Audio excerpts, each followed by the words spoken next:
Hello hi ನಮಸ್ಕಾರ, welcome to food media. ನಾನು ಶರತ್ ಕುಮಾರ್. ಸ್ನೇಹಿತರೆ, ತುಳಸಿ ಯಾರಿಗೆಲ್ಲ ಗೊತ್ತಿಲ್ಲ ಹೇಳಿ. ತುಳಸಿ ಪ್ರತಿಯೊಬ್ಬರ ಮನೆಯ ಅಂಗಳದಲ್ಲಿ ತುಳಸಿ ತುಂಬ ಪೂಜನೀಯ ಸ್ಥಾನದಲ್ಲಿದೆ. ಹಾಗೆಯೇ ಪ್ರತಿದಿನ ತುಳಸಿಗೆ ನೀರು ಹಾಕುವಂಥದ್ದು, ಹಾಗೆಯೇ ತುಳಸಿಯ ಆರಾಧನೆಯನ್ನು ಮಾಡುವಂಥದ್ದು ನೀವು ಮಾಡ್ತಾ ಇರ್ತೀರಿ. ಈ ತುಳಸಿ ಅನ್ನೋದು ಕೇವಲ ಆರಾಧನೆಗೆ, ಪೂಜೆಗೆ ಸೀಮಿತವಲ್ಲದೆ ಇದು ನಮ್ಮ ಆರೋಗ್ಯಕ್ಕೂ ಬಹಳಷ್ಟು ಮುಖ್ಯವಾದಂತಹ ಪ್ರಯೋಜನಗಳನ್ನು ನೀಡುತ್ತೆ.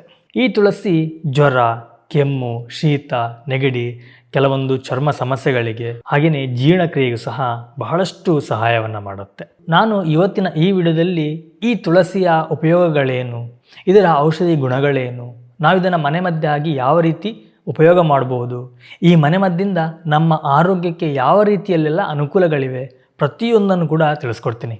ಅದಕ್ಕಿಂತ ಮುಂಚೆ ನೀವು ನಮ್ಮ ಚಾನಲ್ಗೆ ಹೊಸಬರಾಗಿದ್ದರೆ ಇವಾಗಲೇ ಸಬ್ಸ್ಕ್ರೈಬ್ ಮಾಡ್ಕೊಳ್ಳಿ. ಹಾಗೆಯೇ ಪಕ್ಕದಲ್ಲ ಬೆಲ್ ಐಕನ್ನ ಕ್ಲಿಕ್ ಮಾಡಿ ಆಲ್ ಆಪ್ಷನ್ನ ಸೆಲೆಕ್ಟ್ ಮಾಡ್ಕೊಳ್ಳಿ. ನಮ್ಮ ಇದೇ ರೀತಿಯ ಪ್ರತಿಯೊಂದು ವಿಡಿಯೋಗಳ ನೋಟಿಫಿಕೇಶನ್ ಪಡಿಬೋದು. ವಿಡಿಯೋನ ಮಿಸ್ ಮಾಡದೆ ಮೊಟ್ಟ ಮೊದಲು ನೀವು ನೋಡ್ಬೋದು. ಸ್ನೇಹಿತರೆ, ತುಳಸಿ ನಮ್ಮ ಆಯುರ್ವೇದದಲ್ಲಿ ಬಹಳಷ್ಟು ಪ್ರಮುಖ ಪಾತ್ರವನ್ನು ವಹಿಸುತ್ತೆ. ಈ ಒಂದು ತುಳಸಿಯನ್ನು ಉಪಯೋಗ ಮಾಡಿಕೊಂಡು ಹಲವಾರು ಆಯುರ್ವೇದದ ಔಷಧಿಗಳನ್ನು ಸಹ ಇವಾಗ ತಯಾರು ಮಾಡ್ತಾ ಇದ್ದಾರೆ. ಈ ತುಳಸಿಯನ್ನು ಇಂಗ್ಲೀಷ್ನಲ್ಲಿ ಹೋಲಿ ಬೇಸಿಲ್ ಅಂತ ಹೇಳಿ ಕರೆಯಲಾಗತ್ತೆ. ನಮ್ಮ ಭಾರತದಲ್ಲಿ ನಾವು ಮುಖ್ಯವಾಗಿ 3 ಪ್ರಭೇದದ ತುಳಸಿಗಳನ್ನು ನೋಡ್ಬೋದು. ಒಂದು ರಾಮ ತುಳಸಿ, ಕೃಷ್ಣ ತುಳಸಿ, ಹಾಗೆಯೇ ಕರ್ಪೂರ ತುಳಸಿ. ನಾನು ಈಗಾಗಲೇ ಕರ್ಪೂರ ತುಳಸಿ ಬಗ್ಗೆ ನಾನು ಮಾಹಿತಿನ ಕೊಟ್ಟಿದ್ದೀನಿ. ಒಂದು ವೇಳೆ ನೀವು ಆ ವಿಡಿಯೋ ನೋಡಲಿಲ್ಲ ಅಂತಂದರೆ ನಾನು ನಿಮಗೆ ಡಿಸ್ಕ್ರಿಪ್ಷನ್ ಲಿಂಕನ್ನು ಕೊಟ್ಟಿರ್ತೀನಿ, ಅದನ್ನು ನೋಡ್ಬೋದು. ಆವಾಗ ಕರ್ಪೂರ ತುಳಸಿಯಿಂದ ನಮ್ಮ ಆರೋಗ್ಯಕ್ಕೆ ಏನೆಲ್ಲ ಬೆನಿಫಿಟ್ಗಳಿದೆ ಅನ್ನೋದನ್ನ ತಿಳಿಬಹುದು. ನಾನು ಹೇಳಿರುವಂತಹ 3 ತುಳಸಿ ಗಿಡದಲ್ಲೂ ಸಹ ನಮ್ಮ ಆರೋಗ್ಯಕ್ಕೆ ಬೇಕಾದಂಥ ಅನೇಕ ಲಾಭಗಳನ್ನು ನೀಡುತ್ತೆ. ಹಾಗೆಯೇ ಈ 3 ಪ್ರಭೇದಗಳಿಗೂ ಸಹ ಔಷಧೀಯ ಶಕ್ತಿ ಇದೆ. ನಾನು ನಿಮಗೆ ಇವತ್ತು ಹೇಳಲಿಕ್ಕೆ ಹೊರಟಿರುವಂತಹ ತುಳಸಿ ಯಾವುದು? ರಾಮ ತುಳಸಿ, ಅಥವಾ ನಾವಿದಕ್ಕೆ ಬಿಳಿ ತುಳಸಿ ಅಂತಲೂ ಸಹ ಕರಿತೀವಿ. ಈ ತುಳಸಿಯಲ್ಲಿ ಅನೇಕ ಔಷಧೀಯ ಗುಣಗಳಿವೆ. ಅದರಲ್ಲಿ ಆ್ಯಂಟಿ bacterial, antiviral, antifungal, immunity booster, ಹಾಗೆಯೇ ಆ್ಯಂಟಿ ಇನ್ಫ್ಲಮೇಟರಿ. ನಾವು ನಮ್ಮ ಪ್ರತಿನಿತ್ಯ ಜೀವನದಲ್ಲಿ ಈ ತುಳಸಿಯನ್ನು ಉಪಯೋಗ ಮಾಡೋದ್ರಿಂದ ಕೆಲವೊಂದು ಆರೋಗ್ಯ ಸಮಸ್ಯೆಗಳನ್ನು ನಾವು ಮುಕ್ತಿಯನ್ನು ಪಡಿಬಹುದು. ಯಾವುದೇ ರೀತಿಯ ಸೈಡ್ ಎಫೆಕ್ಟ್ಗಳು ಇಲ್ಲದೆ, ಹಾಗೆಯೇ ನಮ್ಮ ದೇಹಕ್ಕೆ ಯಾವುದೇ ರೀತಿ ನಾವು ತೊಂದರೆ ಕೊಡದೆ ನಮ್ಮ ದೇಹದ ಆರೋಗ್ಯವನ್ನು ವೃದ್ಧಿ ಮಾಡ್ಕೋಬಹುದು. ಮನೆಯಲ್ಲಿ ಸಣ್ಣ ಮಕ್ಕಳಿರಲಿ, ದೊಡ್ಡವರೇ ಇರಲಿ ಅಥವಾ ವೃದ್ಧರಿರಲಿ, ಪ್ರತಿಯೊಬ್ಬರಿಗೂ ಸಾಮಾನ್ಯವಾಗಿ ಕಾಡುವಂತಹ ಒಂದು ಸಮಸ್ಯೆ ಅಂತಂದರೆ ಶೀತ, ಕೆಮ್ಮು, ನೆಗಡಿ. ಇದಕ್ಕೆ ನಾವು ತುಂಬ ಸುಲಭವಾಗಿ ಮಾಡಬಹುದಾದಂಥ ಒಂದು ಕಷಾಯವನ್ನು ಮಾಡಿ ಕುಡಿಬಹುದು. ನೀವು 1 ಲೋಟ ನೀರಿಗೆ 5 ರಿಂದ 7 ತುಳಸಿ ಎಲೆಗಳನ್ನು ಹಾಕಿ ಚೆನ್ನಾಗಿ ಕುದಿಸಿದಂಥ ನೀರನ್ನು ಸೋಸಿ ನೀವು ಕುಡಿಯೋದ್ರಿಂದ ಶೀತ, ಕೆಮ್ಮು ತುಂಬ ಬೇಗನೆ ಕಡಿಮೆಯಾಗತ್ತೆ. ಇನ್ನು ಸಾಮಾನ್ಯವಾಗಿ ಕಾಡುವಂಥದ್ದು ವೈರಲ್ ಫೀವರ್. ಇವಾಗಂತೂ ಬಹಳಷ್ಟು ವೈರಲ್ ಫೀವರ್ನ ಸಮಸ್ಯೆ ಇದೆ. ಇದಕ್ಕೆ ನೀವು ಸಿಂಪಲ್ ಆದಂತಹ ತುಳಸಿ ಚಹಾವನ್ನು ಮಾಡಿ ಕುಡಿಬೋದು. ತುಂಬ ಈಸಿ. 1 ಲೋಟ ನೀರಿಗೆ 5 ರಿಂದ 7 ತುಳಸಿ ಎಲೆಗಳನ್ನು, ಸ್ವಲ್ಪ ಶುಂಠಿ, ಹಾಗೆಯೇ ಜೇನುತುಪ್ಪವನ್ನು ಬೆರೆಸಿ ಕುದಿಸಿ ನೀವು ಅದನ್ನು ಸೇವನೆ ಮಾಡೋದ್ರಿಂದ ವೈರಲ್ ಫೀವರ್ ತುಂಬ ಬೇಗನೆ ಕಡಿಮೆ ಆಗುತ್ತೆ. ಈ ಚಹಾ ಶೀತ, ಕೆಮ್ಮು, ಗಂಟಲು ನೋವಿಗೂ ಸಹ ನಿಮಗೆ ಸಹಾಯ ಮಾಡುತ್ತೆ.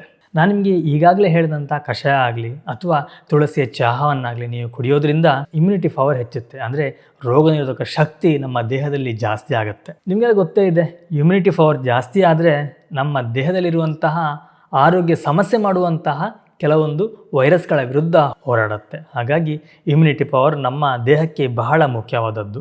ಇನ್ನು ಬಹಳಷ್ಟು ಜನರಿಗೆ ಗ್ಯಾಸ್ಟ್ರಿಕ್ ಸಮಸ್ಯೆ, ಅಜೀರ್ಣದ ಸಮಸ್ಯೆ ಇರುತ್ತೆ. ಅಂಥವರು ಕೂಡ ಈ ಚಹಾವನ್ನು ಅಥವಾ ನಾನು ಹೇಳಿರುವಂಥ ಕಷಾಯವನ್ನು ಮಾಡಿ ಕುಡಿಬೋದು. ಒಂದು ವೇಳೆ ನಿಮಗೆ ಕಷಾಯವನ್ನು ಮಾಡಲಿಕ್ಕೆ ಸಾಧ್ಯ ಆಗಲಿಲ್ಲ ಅಥವಾ ಚಹಾನ ಮಾಡಲಿಕ್ಕೆ ಸಾಧ್ಯ ಆಗ್ತಿಲ್ಲ, ಟೈಮ್ ಇಲ್ಲ ಅಂತಂದರೆ ಇನ್ಸ್ಟೆಂಟಾಗಿ ಒಂದು 5 ರಿಂದ 6 ತುಳಸಿ ಎಲೆಗಳನ್ನು, ಅದು ಕೂಡ ಚೆನ್ನಾಗಿರಬೇಕು, ಹುಳ ಏನು ಇಲ್ಲದೆ ಇರುವಂತಹ ತುಳಸಿ ಎಲೆಗಳನ್ನು ಚೆನ್ನಾಗಿ ತೊಳೆದು ನೀವು ಅದನ್ನು ಹಸಿಯಾಗಿ ಅಗಿದು ರಸವನ್ನು ಸಹ ನುಂಗಬಹುದು. ಇದು ಕೂಡ ನಮ್ಮ ಜೀರ್ಣಕ್ರಿಯೆಗೆ, ಹಾಗೆಯೇ ಅಜೀರ್ಣದ ಸಮಸ್ಯೆಗೆ ತುಂಬ ಪರಿಹಾರವನ್ನು ನೀಡುತ್ತೆ. ಗಂಡಾಗಲಿ ಹೆಣ್ಣಾಗಲಿ ತಮ್ಮ ದೇಹದ ಸೌಂದರ್ಯ ಚೆನ್ನಾಗಿ ಕಾಣಬೇಕು, ತನ್ನ ಮುಖ ಚೆನ್ನಾಗಿ ಕಾಣಬೇಕು ಅಂತ ಹೇಳಿ ಕೆಲವೊಂದು ಮಾರ್ಕೆಟಲ್ಲಿ ಸಿಗುವಂಥ ಉತ್ಪನ್ನಗಳನ್ನು ತಂದು ನೀವು ಉಪಯೋಗ ಮಾಡ್ತೀರಿ. ಹೆಚ್ಚಾಗಿ ನಮಗೆ ಕಾಡುವಂಥ ಒಂದು ಸಮಸ್ಯೆ ಅಂತಂದರೆ ಮೊಡವೆ, ಕಪ್ಪು ಕಲೆಗಳು. ಇದಕ್ಕೆ ತುಂಬ ಉಪಯುಕ್ತವಾದಂಥದ್ದು ಅಂತಂದರೆ ಈ ತುಳಸಿ. ನೀವು ಈಗಾಗಲೇ ಮಾರ್ಕೆಟಲ್ಲಿ ತುಳಸಿಯ ಫೇಸ್ ಪ್ಯಾಕನ್ನು ಕೇಳಿರ್ತೀರಿ. ಬಹಳಷ್ಟು ಕಂಪನಿಗಳು ಜಾಹೀರಾತು ನೀಡ್ತಾ ಇದ್ದಾವೆ. ಆದರೆ ಅದರಲ್ಲಿ ನಿಜವಾಗ್ಲೂ ತುಳಸಿಯ ಅಂಶ ಇದೆಯಾ? ಯಾರು ಕೂಡ ಇದನ್ನು ಯೋಚನೆ ಮಾಡ್ತಾ ಇಲ್ಲ. ಟಿ ವಿಯಲ್ಲಿ ಬರುತ್ತೆ ಅಥವಾ ಯಾವುದೋ ಒಂದು ಸೋಷಿಯಲ್ ಮೀಡಿಯಾದಲ್ಲಿ ಬರುತ್ತೆ ಅಂತ ಹೇಳಿ ಬಣ್ಣ ಬಣ್ಣದ ಜಾಹೀರಾತುಗಳಿಗೆ ನೀವು ಮರಳಾಗ್ತಾ ಇದ್ದೀರಿ. ಆದರೆ ನಮ್ಮ ಮನೆಯ ಅಂಗಳದಲ್ಲಿ ಇರುವಂತಹ ತುಳಸಿಯ ಬಗ್ಗೆ ನಾವು ಗಮನನೇ ಹರಿಸ್ತಾ ಇಲ್ಲ, ಅದನ್ನು ಕಣ್ಣೆತ್ತಿ ಕೂಡ ನಾವು ನೋಡ್ತಾ ಇಲ್ಲ. ನೀವು ತುಳಸಿಯ ಎಲೆಯನ್ನು ಉಪಯೋಗ ಮಾಡಿಕೊಂಡು ಮುಖಕ್ಕೆ ಹಚ್ಚುವಂಥ ಫೇಸ್ ಪ್ಯಾಕನ್ನು ಮಾಡಬಹುದು. ಯಾವ ರೀತಿ? ತುಂಬ ಸಿಂಪಲ್. ನೀವೊಂದು ಸ್ವಲ್ಪ ತುಳಸಿಯ ಎಲೆಯನ್ನು ತಗೊಳ್ಳಿ, ಚೆನ್ನಾಗಿ ಅದನ್ನು ಜಜ್ಜಿ ನೀವು ಅದರ ರಸವನ್ನು ತೆಗಿಬಹುದು, ಅಥವಾ ಅದನ್ನು ನೀವು ಮಿಕ್ಸಿಗೆ ಹಾಕಿ ಕ್ಲೀನಾಗಿ ನೀವು ರುಬ್ಕೋಬಹುದು. ಸ್ವಲ್ಪ ನೀರನ್ನು ಸೇರಿಸ್ಕೊಳ್ಳಿ.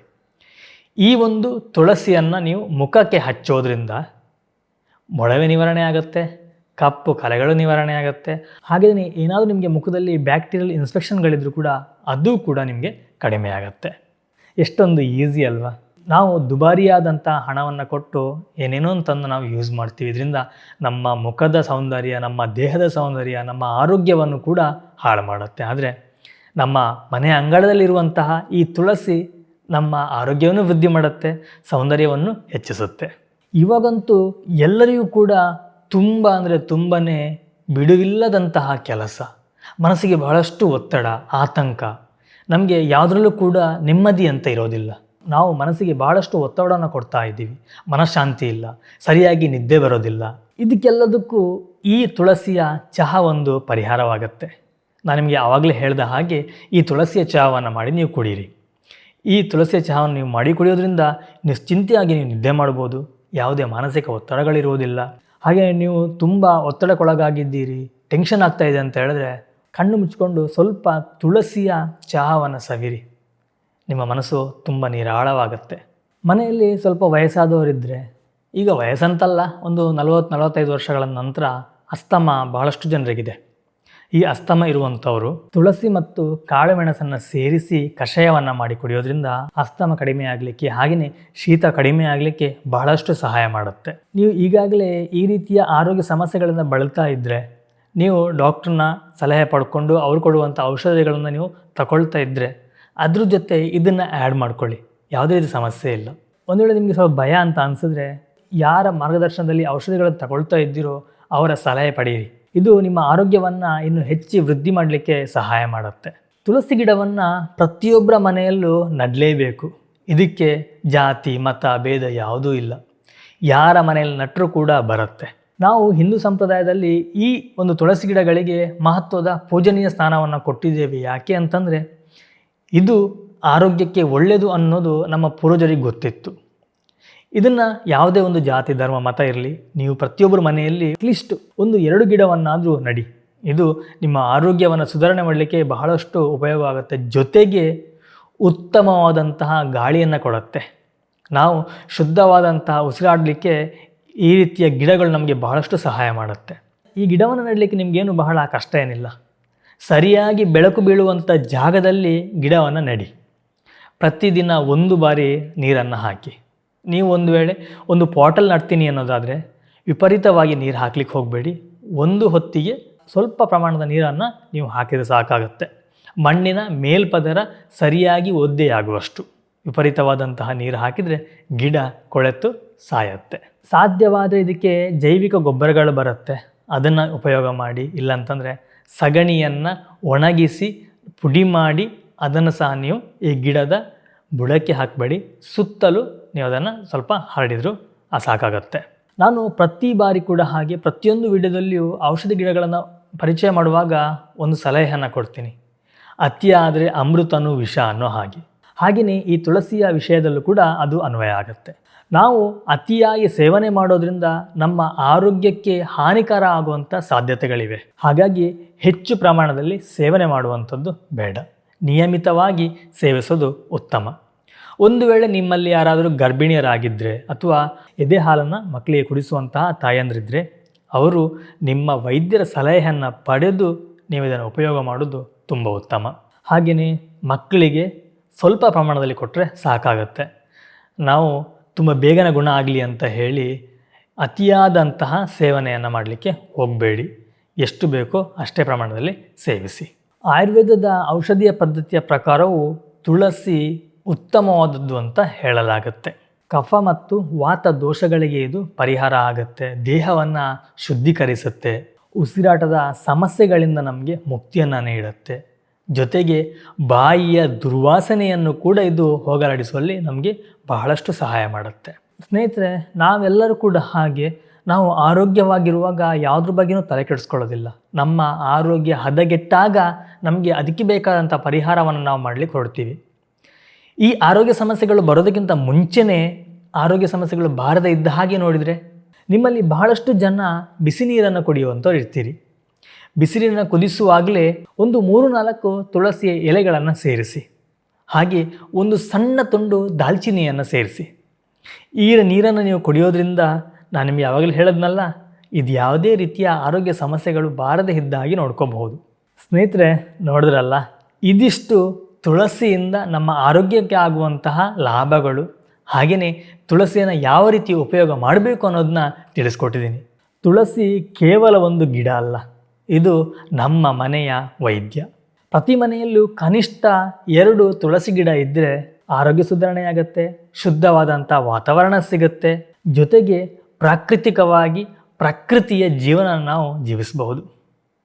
ಎನಿವೆ ಸ್ನೇಹಿತರೆ, ಈ ಒಂದು ತುಳಸಿಯ ಈ ಮಾಹಿತಿ ನಿಮಗೆ ಇಷ್ಟ ಆಗಿದೆ ಅಂತ ಅಂದ್ಕೊಳ್ತೀನಿ. ಇಷ್ಟ ಆಗಿದರೆ ಒಂದು ಲೈಕ್ ಕೊಡಿ, ಹಾಗೆಯೇ ನಿಮ್ಮ ಫ್ರೆಂಡ್ಸ್ ಆ್ಯಂಡ್ ಫ್ಯಾಮಿಲಿ ಜೊತೆ ಶೇರ್ ಮಾಡಿ. ನಿಮ್ಮ ಒಂದು ಶೇರ್ ನಮಗೆ ಇನ್ನೂ ಹೆಚ್ಚಿನ ಮೋಟಿವ್ ಮಾಡುತ್ತೆ, ಹಾಗೆಯೇ ಇನ್ನೂ ಹೆಚ್ಚಿನ ಮಾಹಿತಿಯನ್ನು ನಿಮಗೆ ತಲುಪಿಸಲಿಕ್ಕೆ ನಮಗೆ ಸಹಾಯ ಮಾಡುತ್ತೆ. ಎನಿವೆ ಸ್ನೇಹಿತರೆ, ನಾನು ನಿಮಗೆ ಮುಂದಿನ ಒಂದು ವಿಡಿಯೋ ಸಿಗ್ತೀನಿ. ಒಂದೊಳ್ಳೆ ರೆಸಿಪಿ, ಒಂದೊಳ್ಳೆ ಗಿಡಮೂಲಿಕೆ ಅಥವಾ ಒಂದು ಒಳ್ಳೆಯ ಇನ್ಫಾರ್ಮೇಷನ್ ಜೊತೆ. Thank you. ಬಾಯ್. ನಮಸ್ಕಾರ.